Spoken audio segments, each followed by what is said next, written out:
The present-day city of Guilin has a long history. The city has been settled under various names for thousands of years.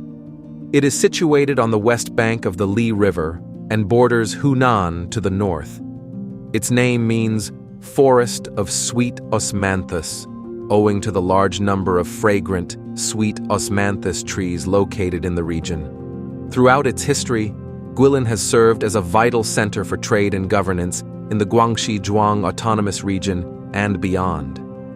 Its idyllic and fertile valleys have made it an ideal environment for agricultural cultivation, while its location along the southern route from Hunan has helped cement its status as an important trade hub.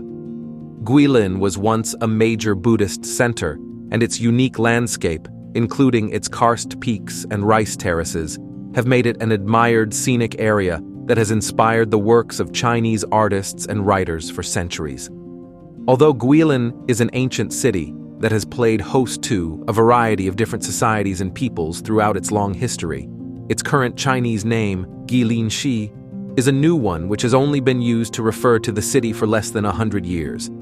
The earliest traceable inhabitants of what is now called Guilin were the Zhengpian people, who were part of an ancient matriarchal society that existed 10,000 years ago. In 314 BC, people belonging to a collection of non-Han southern ethnic groups known as the Bai Yue settled near the Li River. During the Qin dynasty, Chinese troops entered Guilin while in combat with the Non-Yue people and established the first administration governed by a Chinese emperor in the region. Before the arrival of the Han Chinese, Guangxi and the area that would later become Guilin were home to a variety of different ethnic minority groups, such as the Zhuang and the Yao, who were accustomed to independence. With the arrival of the Qin army, they were suddenly subjected to the reign of the emperor. While the Zhuang were more or less willing to adapt to Han culture and politics, the Yao resisted Chinese acculturation. Areas in central and eastern Guangxi, where the Yao comprised the majority of the population, became a hotbed for unrest. Ethnic tensions amongst the region's minority groups and the Han continued to progress throughout the Tang dynasty. Under the Song dynasty, the Zhuang and Yao peoples were treated with an approach alternating between coercion and concession. Unrest continued, and a Zhuang leader even initiated an independent kingdom for a brief stint. Guilin prospered in the Tang and Song dynasties, but remained a county. The city was also a nexus between the central government and the southwest border, and it was where regular armies were placed to guard that border. Canals were built through the city so that food supplies could be directly transported from the food-productive Yangtze Plain to the farthest southwestern point of the empire.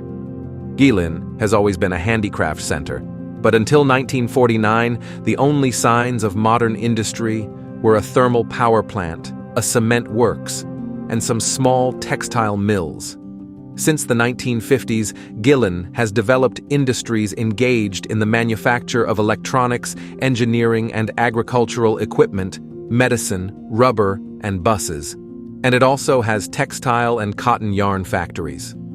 Food processing, including the processing of local agricultural produce, remains the most important industry. Guilin is listed as a state-level historical and cultural city. Deep erosion of the limestone plateau has left a multitude of tall, needle-shaped pinnacles, out of whose steep sides trees sprout improbably. These fantastical mountains have long been memorialized in Chinese painting and poetry. The city also has many caves, the largest and most spectacular of which is Ludian, Reed Flute Cave. Guilin was once the center of the noted Lingnan culture, which is a typical regional culture. However, the current center of the Lingnan culture refers in particular to Guangdong province.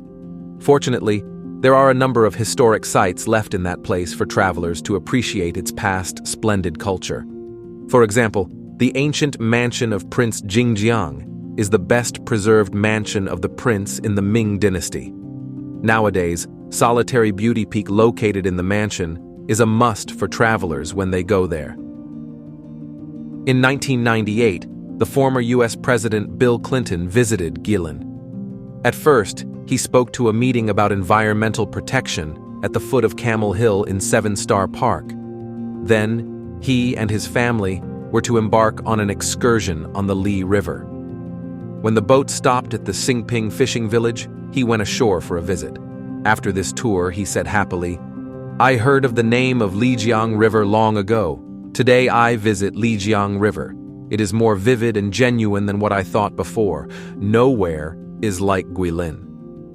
It makes me think of the traditional Chinese paintings. In the Song dynasty, Guilin was the capital of Guangxi, which administrated today's Guangxi and Hunan provinces. So this dynasty has left many ancient rock inscriptions and carved steles. There goes the saying, China's Han and Tang dynasties' steles are best found in Shandong and Jian provinces, while Guilin is the best place to view steles from the Song dynasty.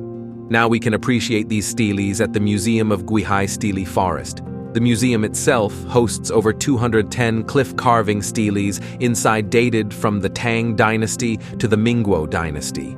Most of these carving works were Song dynasty, which has been of great importance in Chinese calligraphy culture. Moreover, it collects and shows many excellent handmade rubbings, scattered ancient steles, aged stone carvings, and memorial archways of the successive dynasties. All these fully show us the long history of the Guilin stele culture and the refined Chinese art. Some famous steles are the rare treasures left by Chinese ancient celebrities. Studying them in depth will open an encyclopedia of the ancient Guilin city on the rocks. In the Ming and Qing dynasties, Guilin became the capital of Guangxi, that the economics and politics were unshaken. And more people moved into Guilin started to set up their homes by the Li River, most of which keep their original style and features of the Ming and Qing dynasties. These wooden architectures are quite unique and elegant. Brick walls preventing rain infiltration, black tiles recording the history of the village, ornamented beams reflecting the profound local culture, and ornamental engraving, decorated gates standing for the particular flavor of the architectures. After hundreds of years' rain and wind, these buildings remain what they were. Actually, they still dominate the village and are homes of the locals. In 1937, war broke out between China and Japan. The Japanese had already invaded northeastern China, which they occupied starting in 1932. China was among the Allied powers in World War II, along with Great Britain, the Soviet Union, and the United States. During the war, the city of Guilin became the primary base for the Chinese and Allied air forces. There was even a squadron of volunteer American Air Force personnel based in Guilin known as the Flying Tigers.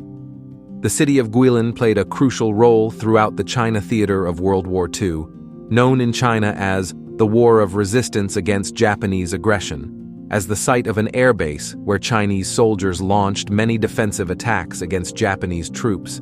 Technically, Guilin covers a huge geographic area spanning 10,000 square miles. That's quite large. For reference, the entire U.S. state of New Jersey covers 8,000 square miles. Guilin is, in fact, a prefecture with 17 county-level divisions, including 6 districts, 8 counties, 2 autonomous counties, and 1 county-level city. The population of the area in and around where modern Guilin is situated has always been diverse. This was true in the days of the Bai Yue, and it remains true to this day. As the name Guangxi Zhuang Autonomous Region suggests, the ethnic group with the most members currently living in Guangxi is the Zhuang. Today, the Zhuang are the largest of China's 55 non-Han ethnic minority groups. There are around 18 million Zhuang people in China, and most of them live in Guangxi. In fact, the Zhuang make up around 32% of Guangxi's population. Today, Guilin is a relatively small Chinese city with a population of approximately 1,150,000, making it an ideal place to learn Chinese. In 1981, the State Council designated Guilin a culturally and historically protected city. At the time, only 3 other Chinese cities were also granted this protected status: Beijing, Hangzhou, and Suzhou. In 2014, the unique Guilin karst landscape became a UNESCO World Heritage Site.